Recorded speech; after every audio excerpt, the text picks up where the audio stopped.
Good morning, this is Mark Brackman, Performance Potential Pain Release, come to you from southern Thailand. Topic today is, are you a warrior or a wannabe?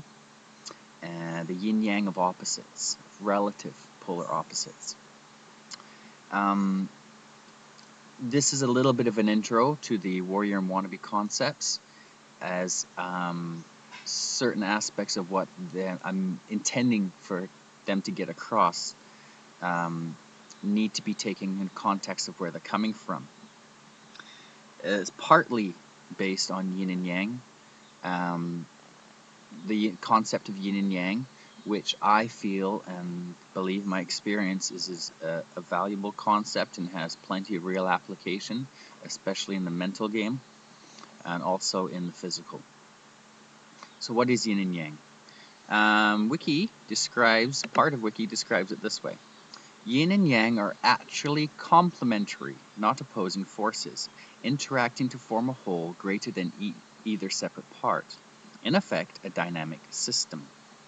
Everything has both yin and yang aspects. For instance, shadow cannot exist without light. Either of the two major aspects may manifest more strongly in a particular object depending on the criterion of observation. Yin and yang are actually complementary, not opposing forces, interacting to form a whole greater than each separate part. In effect, a dynamic system.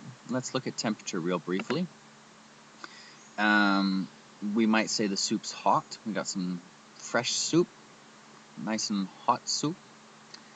The reality is that is not true. It is not hot, or at least hot is an isolated, locked out kind of extreme word in terms of how you process it in the mind. The soup is cooler than the sun by a long shot, a lot colder than the sun even. And whereas it is maybe hotter than your blood temperature or hotter than an ice cube. Again, that idea on temperature, that sliding scale, it's relatively hotter or relatively colder. Okay, left and right, you can't have black without white, you can't have hot without cold, you can't have up without down, you can't have strength without weakness. And again, these are not opposites, they're one, just like temperature. Whatever degree to one side or the other you're in of the relative polar opposites doesn't mean that the other doesn't exist and isn't still there. You can't have courage without fear. Warrior and the wannabe, my answer to that is, are you a warrior wannabe? My answer is yes and no. I believe they both exist within us. Now, either of the two major aspects may manifest more strongly in a particular object or person, depending on the criterion of the observation. When we observe ourselves and become aware of warrior and wannabe behavior, warrior and wannabe thinking, warrior and wannabe action, then in the act of observation, we can say, oh, I'm going to choose to do something else. Now, before this sounds too mushy or simple, I've seen many professional fighters. I've seen it quite a few times on UFC actually, where fighters throw hissy fits, or they break down crying, or they start getting all pissed off after a decision or something. To me, this is wannabe behavior. And this is not a warrior behavior. This is not something a warrior would choose to do. Now, why does this happen? When we deny one aspect of a reality, when we deny an aspect of ourself, if we say, oh, I'm a warrior, I'm not a wannabe, I'm a tough guy, I kick ass, I'll do anything, blah, blah, blah, blah, blah. But we deny the part that's afraid, we deny the part that's scared, we deny awareness to the part that's insecure. that part actually gets pushed into lack of awareness, into the subconscious, gets pushed deeper. It does not stop existing, and it will come out and control you without conscious awareness. Both parts exist. It's a sliding scale. You cannot throw out one. Both sides can teach about the other side and can lead to the other side. As an observer, you can choose. You can step outside of these things controlling you. You learn to use your mind just like you learn to use your hands. A baby doesn't know how to use their hands and legs. They flail around. Unfortunately, most of us have been taught how to use our brains very well. None of us have, really. I've never met anyone that has. I wasn't. And to degrees, it's a sliding scale. But your thoughts in your mind are not you. And as an observer, you can choose which thoughts to go with. You can choose which actions to go with. Negative thoughts or wannabe talk, internal talk, self-talk. A simple trick that often works for people is simply to say, thanks for sharing, pass. You hear what's said, you don't deny it. You just pass on it and choose to think about something else. It's quite simple.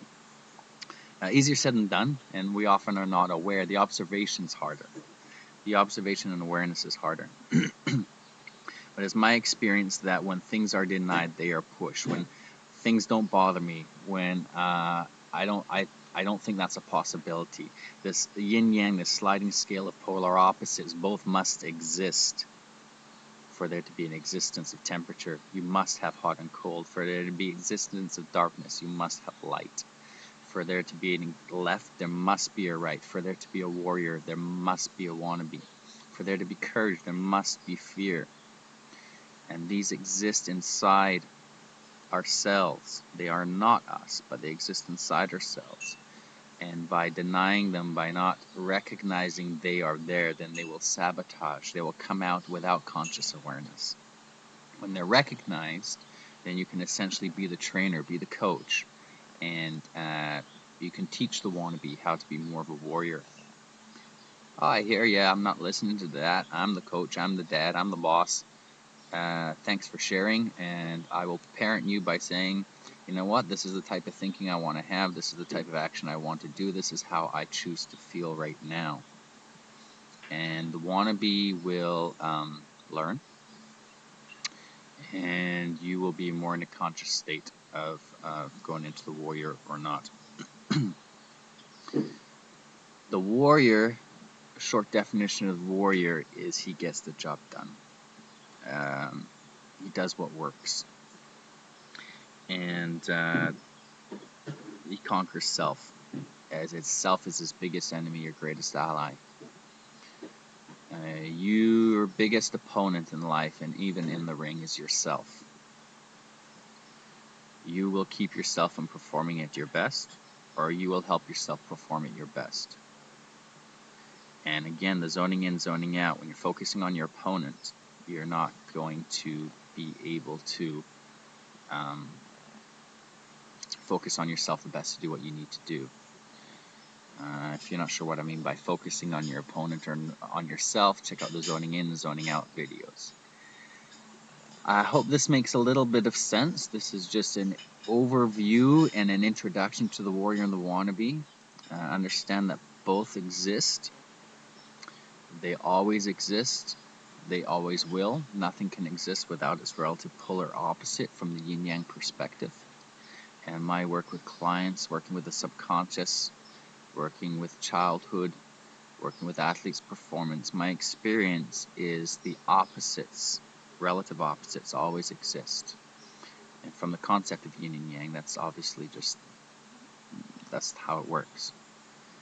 Any blanket statement you make, any black and white statement you make, consider that the opposite also holds some truth, even if a small amount.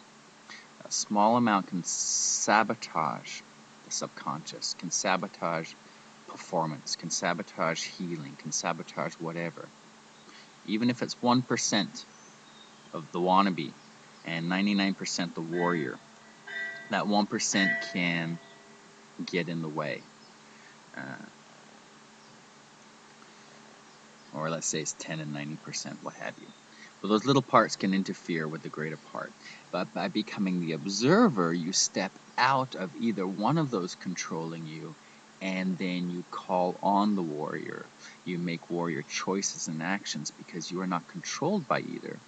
You simply play the role. And there's more on that to come. Okay, thanks for joining me. This is Mark Brackenbury, Performance Potential Pain Release, coming to you from Southern Thailand.